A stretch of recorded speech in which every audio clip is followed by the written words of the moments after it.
KP से आप गई और वापस भी आप पेशावर आएँ, तो क्या पनाह ली हुई है आपने खैबर पख्तूनख्वा? आप भी क्या इसी ख्याल से मुत्तफ़िक थी कि गंडापुर साहब गिरफ्तार हुए हैं? और ये जो एहतजाज हो रहा था इस्लामाबाद में, आप कहाँ थी? को लगता है ये जो एहतजाज था, ये इसको कहा गया कि जी ये फ़ाइनल एहतजाज है, फ़ाइनल मुआरका है, तो इसके बाद भी इस तरह का सिलसिला होगा? बिस्मिल्लाहिर्रहमानिर्रहीम, अस्सलाम वालेकुम नाज़रीन, फ़िदा आदिल और आप डेली मैदान देख रहे हैं। सनम जावेद साहिबा मौजूद हैं खैबर पख्तूनख्वा असम्बली में, इनसे हम बात करेंगे।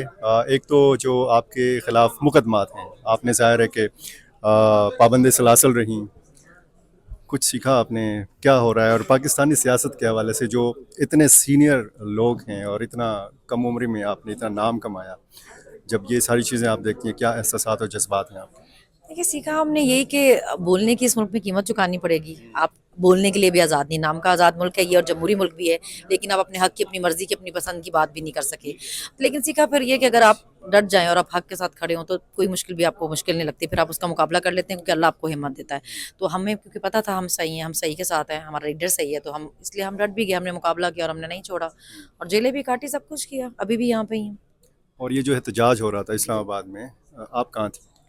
हम बिल्कुल इस्लामाबाद पहुँचे थे, हम काफ़िले के साथ ही थे मगर मसला ये कि मैं केपी वाली साइड से आई थी क्योंकि और इन्होंने सारे रास्ते बंद किए हुए थे। हम 2 औरतें थी सिर्फ़ केपी में से, एक मैं और एक सुरैया बीबी।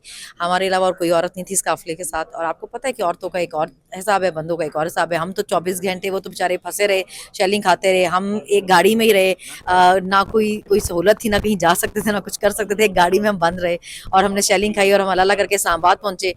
लेकिन फिर हुआ ये कि वो हम काफ़िले से अलग हो गए। अली अमीन साहब का काफ़िला किसी और रास्ते से चला गया और हमें क्योंकि रास्ता पता नहीं था, हम किसी और रास्ते से चले गए।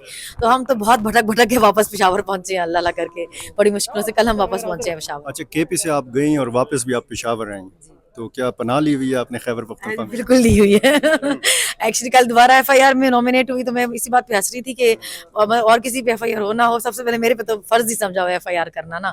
तो हुई है, अभी उसके लिए भी जाएँगे, कोई नहीं, पेशावर हाई कोर्ट जाएँगे, प्रोटेक्टिव बेल लेंगे, फिर आगे जाएँगे। मेरे तो और भी 3-4 जगह से वारंट निकले हुए हैं।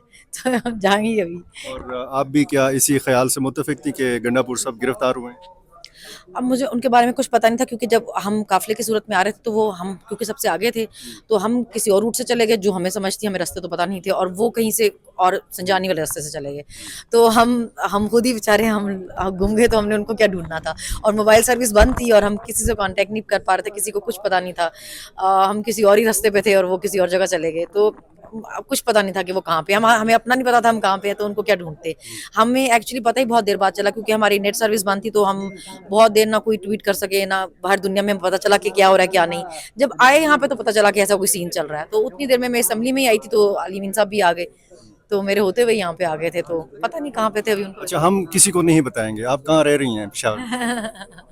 हाँ, मैं फिलहाल तो स्पीकर साहिबा के साथ ही रह रही अच्छा। हूँ। जी। और आगे क्या आपको लगता है, ये जो एहतजाज था, ये इसको कहा गया कि जी ये फ़ाइनल एहतजाज है, फ़ाइनल मुआरका है, तो इसके बाद भी इस तरह का सिलसिला होगा?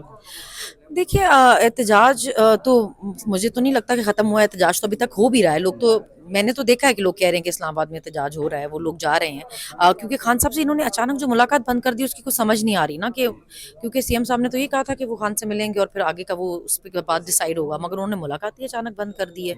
एक तो ये इस तरह करते हैं कि मुलाकात बंद कर दें, ना कोई बात हो सके कन्वे, ना कुछ पता चल सके आगे क्या प्लान है। तो अभी पता नहीं, ये तो लीडरशिप को आपको पता है, सीनियर्स को पता होगा, मुझे तो इस बारे में कोई नहीं है, नहीं मालूमात। अच्छा, आप इधर आती हैं, आपको कुछ भी नहीं पता? मैं यहाँ पे आई हूँ क्योंकि मैं यहाँ पे मेरे अलावा और बहुत लोग हैं, अगर आपको पता हो तो। सारा पंजाब जो है वो यहीं छुपा हुआ है।